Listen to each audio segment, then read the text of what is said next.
When we look at the issue of whether or not relativism is true, you have to understand something. What I'm going to be talking about here might be a little bit difficult to follow intellectually, but if you listen to it several times, it'll make sense. Please be patient.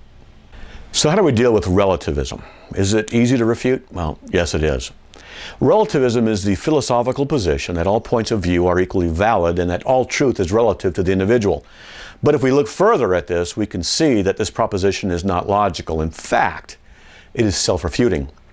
Let's take a look at the idea that all truth is relative. Now check this out. If all truth is relative, then the statement, all truth is relative, would be absolutely true. If it is absolutely true, then not all things are relative, and the statement that all truth is relative is false. Now what about the idea that people say, hey, there are no absolute truths? Well, that statement doesn't work either, because to say that is to make an absolute statement or an absolute truth statement. And that refutes the statement itself. So that can't work. How about when someone says, well, what is true for you is not true for me? Okay. If what is true for you, now check this out, now I got to think. If what is true for me is that relativism is false, then is it true that relativism is false?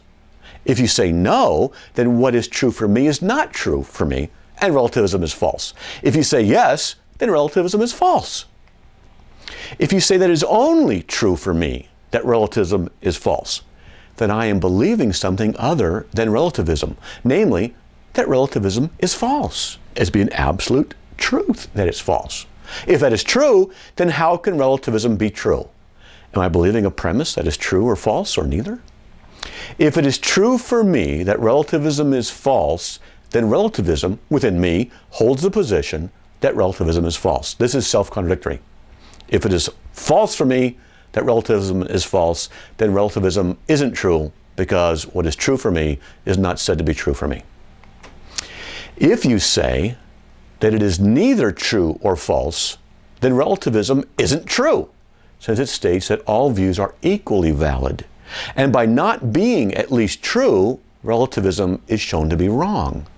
If I believe that relativism is false, and if it is true only for me that it is false, then you must admit that it is absolutely true that I am believing that relativism is false.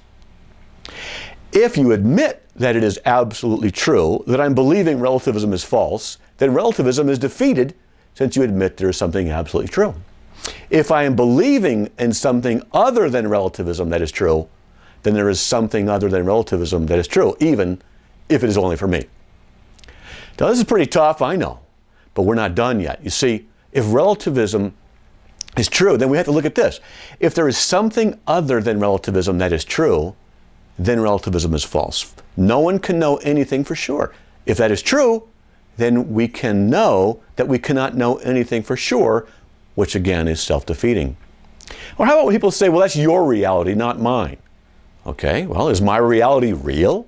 If my reality is different than yours, how can my reality contradict your reality? If yours and mine are equally real, how can two opposite realities that exclude each other really exist at the same time?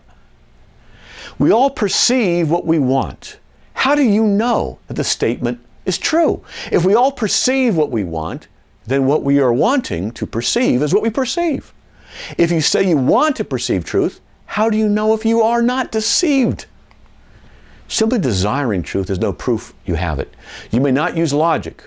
You may not be able to refute relativism this way. Why not? Can you give me a logical reason why logic cannot be used to refute relativism? And if you do that, if you use logic to refute relativism, then on what basis is relativism true? See, it has nothing. There's nothing would then be absolutely true. Nothing would be able to be refuted by logic, which is based on truth. If you use relativism to refute logic, then relativism has lost its relative status, since it is used to absolutely refute the truth of something else. We're only perceiving different aspects of the same reality. That's something else that people say. If our perceptions are contradictory, can either perception be trusted? Is truth self-contradictory? If it were, then it wouldn't be true, because it would be self-refuting.